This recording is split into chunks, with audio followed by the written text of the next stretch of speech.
It's weird, really. I can still remember all the songs I listened to that year. From October until December. I can recall every song that I played on YouTube in my playlist. I constantly chose between This Is Gospel and First Time. Those two songs just seemed to have spoken to me at the time. One was a happy moment and the other was like it was telling me that moving on was the best thing I could possibly do with my life. But I hadn't listened, and I wound up falling back into that trap.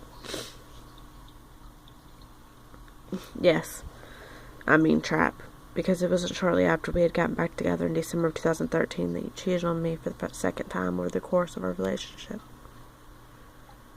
I wanted to believe that it really was a second chance for us, only it turned out to be the exact same relationship all over again. I had believed that you wanted to be with me as much as I wanted to be with you. Only that wasn't the case at all, and it caused me to rejuvenate into the woman I used to be. Although at this point I feel like I should say girl I used to be, because she's totally different from who I am today. Sure, I still have those moments where I wish I could be back in your arms and be happy.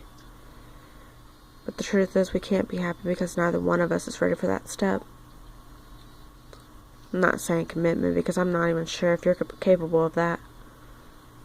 I wasn't even sure if you were capable of it then. But to my knowledge now, I never see where you were committed at all. When we had broken up and I had spent all day, every day trying to talk to you and tell you otherwise that I wanted you back. What I didn't know then that I know now is that it was childish of me to say that I needed you more than I wanted to say I wanted you. I never needed you. I just thought I did because I didn't want to be alone. But isn't that the fear in a lot of people? Being alone? I lived in fear for the longest time that I was going to wind up being a single mother and be left with the pain of a broken family. As all of the above did wind up happening, I learned that you can't stop falling out of love with someone. It is a lot harder than people think.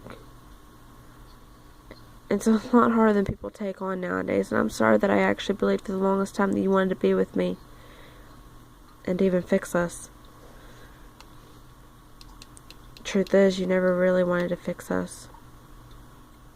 It was about as much as I wanted to realize that we weren't meant to be together. It wasn't until last year, around July, that I had finally gotten the closure I needed to leave you in my past. Now, some women would say that they never truly move on from someone they just once loved. I guess some men could even say it too. But I don't believe that you actually ever loved me. At least not in the way that you were led to believe.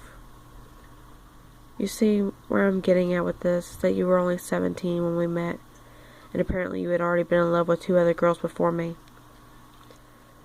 You had been in love with 3 girls by the time you were 18 years old, and I'm sorry if this sounds sensitive, but you were just a kid, and I don't believe you truly know what love is. There were 2 games to play in your world, and it wasn't until July that I had realized that once I got my closure, I was free to the world, and I was finally able to become the woman I am today. With quite a story to tell, but here I face the computer at 8 a.m. and writing bits and pieces here and there. Who I have become over the course of 7 months has shown me that I am stronger than I had thought before. I thought once I lost you, I was going to crumble and become my worst nightmare. Only I'm waking up to the opportunities of life, and without you, I've finally become happier with myself. To be honest, it wasn't until I realized that we were truly over that I grew up and realized that you don't always get what you want. Even if it is what you want most, sometimes what you want doesn't want you back. You can't stop it, but we were only teenagers and I had thought I was in love with you. For the longest time I actually believed you had loved me as much as I loved you. But over the course of a few months, I think I learned something new.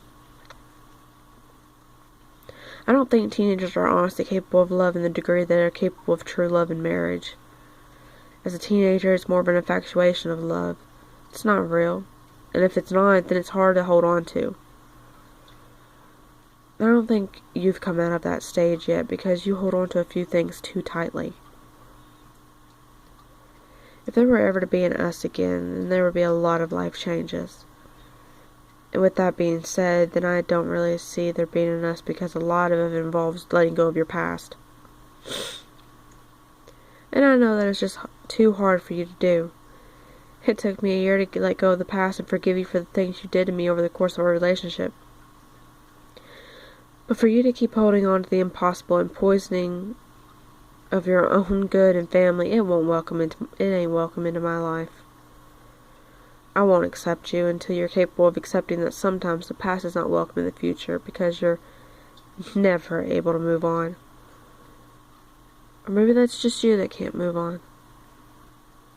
I guess we'll never know.